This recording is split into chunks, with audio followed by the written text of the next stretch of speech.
इस वीडियो में हम बातें करेंगे कि ट्रांजिशन प्रोबेबिलिटी हम कैसे निकालेंगे। Transition probability means transition dipole moment भी कर सकते हैं। तो जो ये ट्रांजिशन होता है, तो ये transition valence band to conduction band में जब होता है तो किस हाई सिमेट्री पॉइंट पे सबसे मैक्सिमम ट्रांजिशन पॉसिबल है। जब वैलेंस बैंड पे हमें फोटॉन एनर्जी डालना है या कुछ अप्लाई करते हैं वोल्टेज, तो कहाँ से इलेक्ट्रॉन फर्स्ट एक्साइट होगा, उसको जानने के लिए हम इसमें देखेंगे कि ट्रांजिशन प्रोबेबिलिटी कैसे निकालेंगे। और ये ट्रांजिशन प्रोबेबिलिटी जो होती है वो हम इलेक्ट्रॉनिक बैंड स्ट्रक्चर के करस्पॉन्डिंग निकालते हैं। तो सबसे पहले हम इलेक्ट्रॉनिक बैंड स्ट्रक्चर के लिए हम सबसे पहले उसका की पॉइंट हाई सिमेट्री पॉइंट उसमें ले लेंगे। जो ये स्ट्रक्चर है 3 डायमेंशनल मटेरियल है, बोरान और नाइट्रोजन का। तो इसके लिए हमारा यहाँ पर हाई सिमेट्री पॉइंट है gamma to Y, Y to gamma, और ये जितने भी उसमें हाई सिमेट्री पॉइंट आएंगे यहाँ पर आप ले लेंगे। अगर आप नया स्ट्रक्चर लेते हैं तो उसको सबसे पहले आप रिलैक्स करेंगे। रिलैक्स करने के बाद तब इसमें ए वाली इनपुट फाइल को आप उसमें रन करा सकते हैं। आई स्टार्ट स्पिन 2 भी यूज कर सकते हैं, और energy cut off PREC accurate लेंगे, और ये सब फाइल जो इसमें है आप ही यूज कर सकते हैं। और बेडर चार्ज एनालिसिस साथ में करना है तो वो बेडर चार्ज एनालिसिस के लिए एक टैग आप यूज कर सकते हैं। और इसमें जब आप ये निकालना है प्रोबेबिलिटी, ट्रांजिशन प्रोबेबिलिटी निकालना है, तो उसके लिए हमें वेवकार फाइल चाहिए और चार्ज डेंसिटी फाइल चाहिए। तो ये सब पूरी टैग आप यूज करेंगे। और इसके लिए पोस्कार फाइल है यहाँ पे, इसमें 6 एटम बोरान के हैं और 6 एटम नाइट्रोजन के हैं, और इसके लैटिस वेक्टर है ए डायरेक्शन B एंड C। इसका सूडो पोटेंशियल आप ले लेंगे यहाँ पे बोरान, और नीचे यहाँ पर होगा उसका नाइट्रोजन का। अगर आप टर्मिनल के थ्रू देखना चाहते हैं कि इसमें क्या है तो उसको आप ग्रैब कर सकते हैं, TITEL और पोर्टकार लिखेंगे तो इसमें पता चलेगा कि इसमें किस किस एटम का पोटेंशियल फाइल है। तो इसमें बोरान का है और नाइट्रोजन का है। तो इसके बाद हम देखेंगे, इसको जाब रन कराएंगे। जाब रन कराने के लिए स्क्रिप्ट फाइल चाहिए, उसको हम वन नोड पे और वन यहाँ पर लिखेंगे कैपिटल N, और स्मॉल n को यहाँ पर 4 दे देंगे। और आप ये मैक्सिमम 30 मिनट में हो जाएगा कैलकुलेशन और प्रोजेक्ट ID, और आपके पास जो भी वास्प का लाइसेंस है वो आप यूज कर सकते हैं इसके लिए। तो इसको हम जॉब को सबमिट करेंगे और बहुत ही फास्ट कैलकुलेशन होता है, तो जल्दी से हो जाएगा, ज़्यादा टाइम इसमें लगेगा नहीं कैलकुलेशन में। और इसको देखने के लिए यहाँ पे कंफर्म हो गया है, तो कैलकुलेशन फिनिश हो जाएगा जल्दी ही। आप इसको जॉब देख सकते हैं।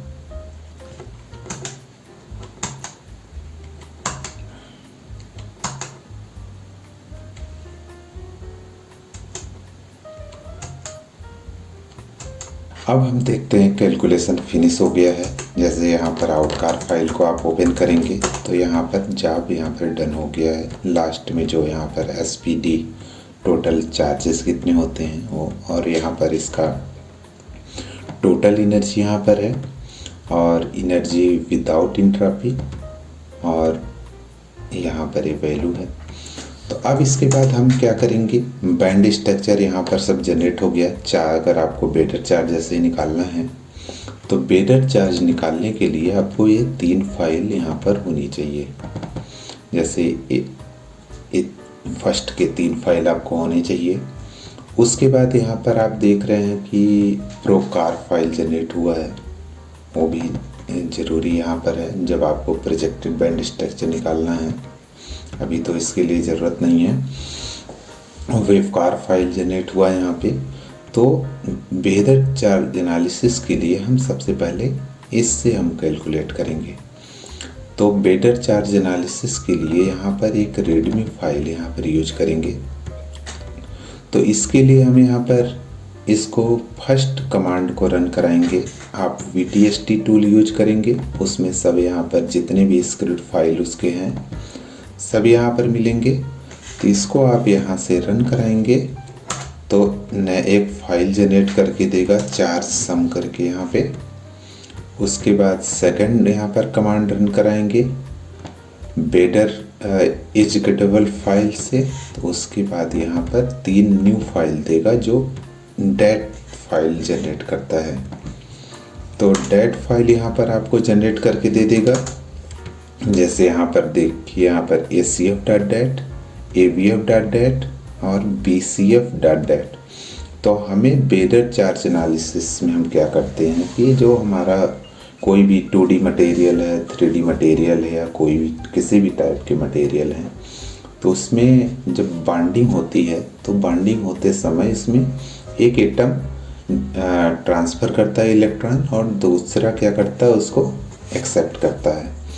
तो उसको देखने के लिए जैसे हमें अगर इसमें देखते हैं कि पोटेंशियल वाले फाइल में बोरान के पास इलेक्ट्रॉन थे कितने, तो बोरान के पास जितने भी इलेक्ट्रॉन होंगे और नाइट्रोजन के पास जितने इलेक्ट्रॉन होंगे वो इनिशियल वाला होगा।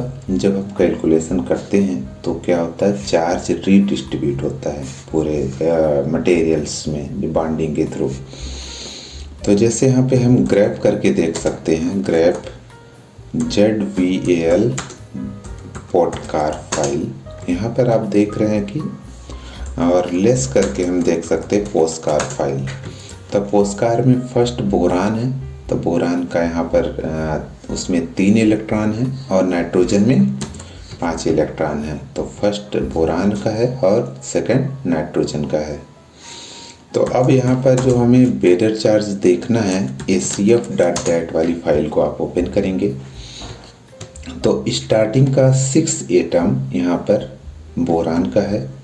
उसमें आप देख सकते हैं बोरान का यहाँ पर, तो जो यहाँ पर आपका बोरान है उसके पास 3 इलेक्ट्रॉन था, लेकिन अब उसके पास अप्रॉक्सीमेटली 1 इलेक्ट्रॉन बचा हुआ है। मतलब 2 इलेक्ट्रॉन वो ट्रांसफ़र कर दिया है नाइट्रोजन को। और आप देख रहे हैं कि नाइट्रोजन के पास कितने थे, 5 थे, उसके पास 2 एक्स्ट्रा हो गया। तो जो बोरान से यहाँ पर 2 इलेक्ट्रॉन गया है, उसने दिया है, वो नाइट्रोजन ने यहाँ पर लिया है। तो इसमें इस ए ट्रांसफ़र ऐसा नाइट्रोजन क्यों ले रहा है, क्योंकि नाइट्रोजन की जो इलेक्ट्रोनेगेटिविटी है वो ज़्यादा है। नाइट्रोजन का यहाँ पर 3.04 है और बोरान का जो होता है 2.04। तो बोरान के कंपेयर में नाइट्रोजन की इलेक्ट्रोनेगेटिविटी ज़्यादा है, इसलिए बोरान कैपेसिटी जो नाइट्रोजन का है, खींचने की कैपेसिटी ज़्यादा है।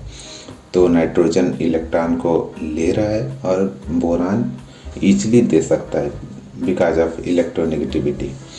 तो इस टाइप से आप निकाल सकते हैं कि किसी भी सिस्टम में कि इलेक्ट्रॉन कैसे रीडिस्ट्रीब्यूट हुआ, किसके पास इलेक्ट्रॉन दिया है। जो देता है इलेक्ट्रॉन वो पॉजिटिव होता है चार्ज उस पर, और जैसे नाइट्रोजन ले रहा है तो उसके पास नेगेटिव चार्ज आता है। जैसे यहाँ पर देख सकते हैं कि 2 point something negative charge nitrogen पर आएगा और बोरान पर 2+ आएगा। अब इसके बाद हम यहाँ पर बातें करेंगे कि ट्रांजिशन डाइपोल मोमेंट या ट्रांजिशन प्रोबेबिलिटी इसको कह सकते हैं। तो उसके लिए हम सबसे पहले बैंड प्लाट करेंगे, तो बैंड के करस्पॉन्डिंग ही उसको हम देखेंगे। तो बैंड प्लाट करने के लिए हम क्या करेंगे, पाइथन का 3.11 मॉड्यूल यहाँ पर लोड करेंगे। इसको लोड करने के बाद वास्प किट यहाँ पर आप यूज करेंगे, वास्प किट आप इंस्टॉल कर लेंगे अपने इसमें। तो बैंड स्ट्रक्चर के लिए यहाँ पर 21 यूज करेंगे और 211 इंटर करेंगे तो आपका बैंड स्ट्रक्चर यहाँ पर, उसके लिए ऑप्शन कह रहा है कि बैंड केवल चाहिए कि बैंड और डास दोनों चाहिए। तो हमें केवल अभी बैंड की ज़रूरत है, तो फर्स्ट नंबर यहाँ पर इंटर करेंगे। तो यहाँ पर एक फाइल जनरेट होकर के आई है band.jpg। इसको आप देख सकते हैं यहाँ पे ट्रांजिशन प्रोबेबिलिटी में। आपका ये बैंड डॉट जेपीजी फाइल इस टाइप से दिखेगा। इसमें इस सेमीकंडक्टिंग मटेरियल है यहाँ पर, इसमें क्योंकि और डायरेक्ट बैंड गैप है, और ये डायरेक्ट बैंड गैप यहाँ पे जेड पर है, क्योंकि top of the valence band और bottom of the conduction band both lies a same momentum, इसलिए इसको हम डायरेक्ट बैंड गैप कहेंगे।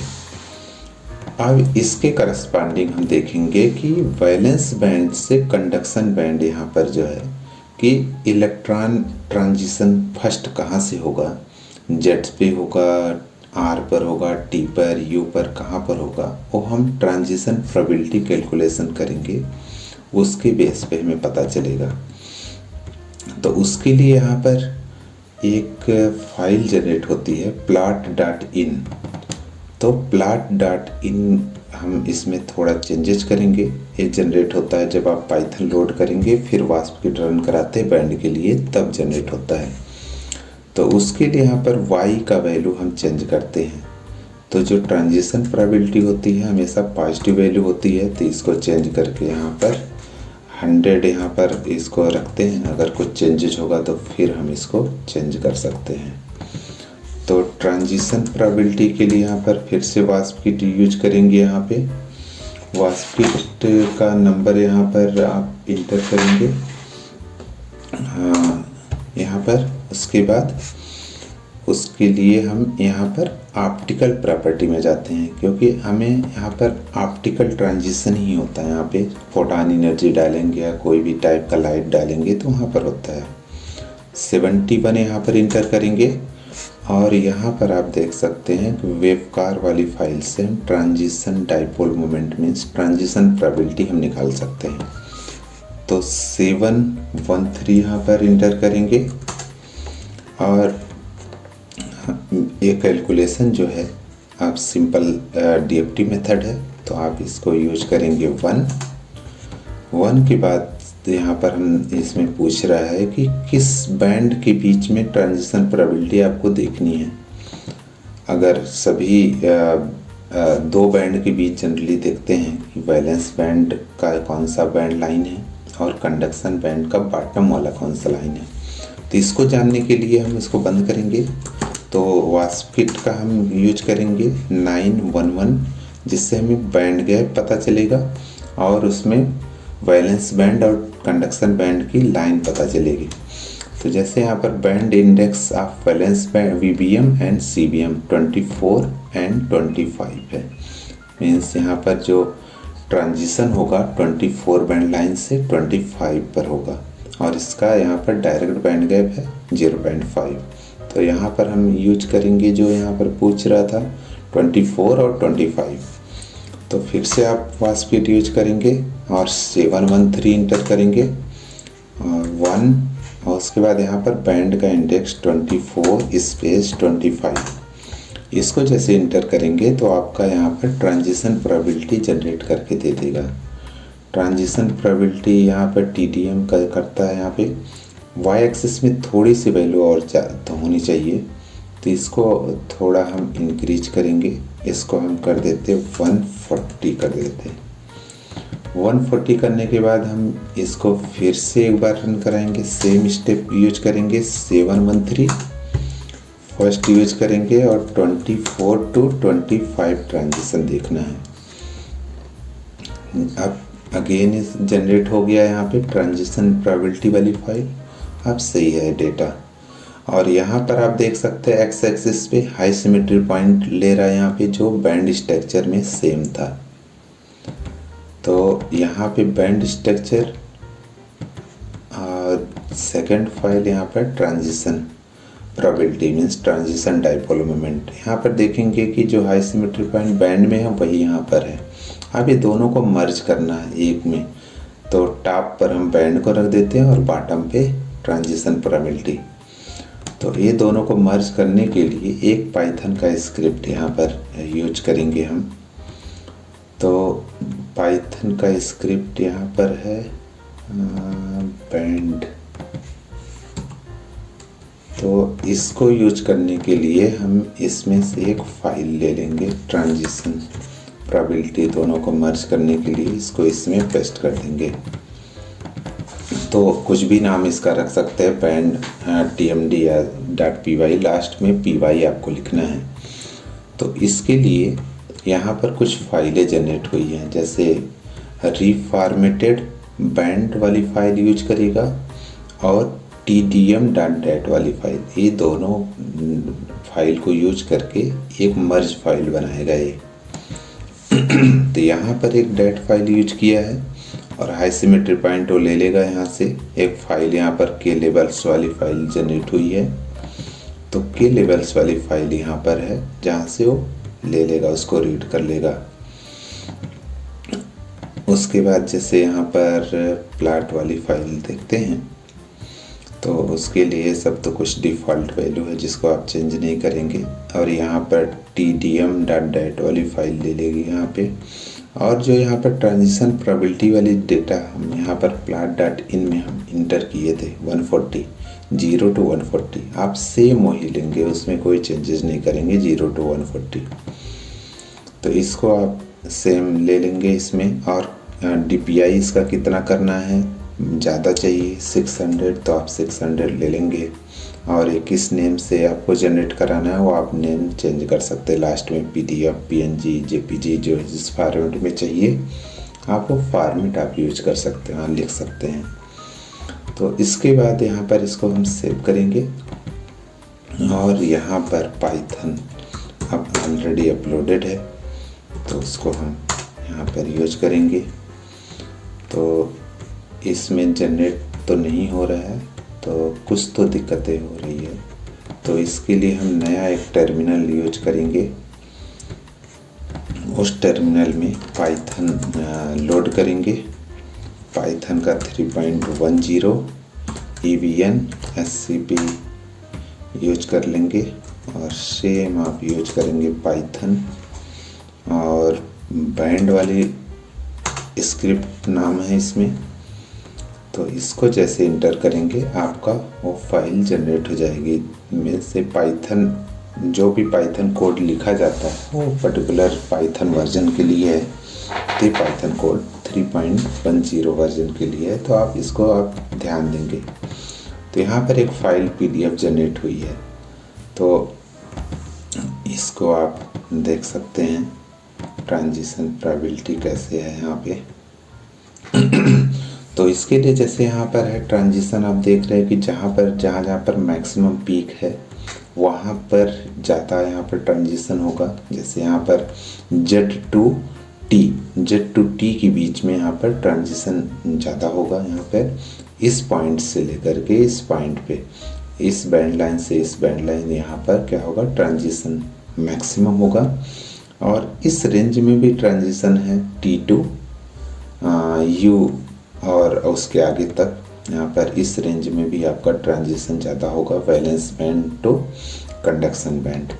और यहाँ पर और भी बैंड लाइन के बीच में आप ट्रांजिशन देख सकते हैं, 23 और 25 के बीच में देख सकते हैं। तो अलग अलग बैंड के बीच में ट्रांजिशन प्रोबेबिलिटी आपको देखना है। और यहाँ पर जैसे यहाँ पर कुछ जगह पे 0 है, तो वहाँ पर पॉसिबल नहीं है ट्रांजिशन होना, तो वहाँ से ट्रांजिशन नहीं हो सकता है। गामा पे थोड़ा पॉसिबिलिटी है यहाँ से यहाँ तक ट्रांजिशन, लेकिन वो जब हाई फोटॉन एनर्जी हम डालेंगे उस केस में ही क्या होगा, वहाँ पे ट्रांजिशन होगा। तो आप इस फिगर को आप प्लॉट करके आप अपने पेपर में यूज कर सकते हैं। और ये जो ट्रांजिशन प्रोबेबिलिटी है, तब हम जब आप सोलर सेल एप्लीकेशन पे काम करते हैं उस केस में ये फिगर रखना ज़रूरी होता है कि कहाँ से ट्रांजिशन होगा। जब फोटॉन एनर्जी हम डालेंगे, सनलाइट की यूज करते हैं, तो कुछ एप्लीकेशन के लिए आप इसको यूज कर सकते हैं और डायरेक्ट इसको आप यहाँ से यूज कर सकते हैं। इस फिगर को बहुत ही अच्छा फिगर है, तो आप इस कैलकुलेशन को आप यूज करिए। और सेपरेट अगर आपको बैंड रखना है तो आप ये बैंड भी रख सकते हैं, इसको TMD को भी आप सेपरेट यहाँ से दे रख सकते हैं इसको। तो इस टाइप से आप इसको प्लॉट करिए।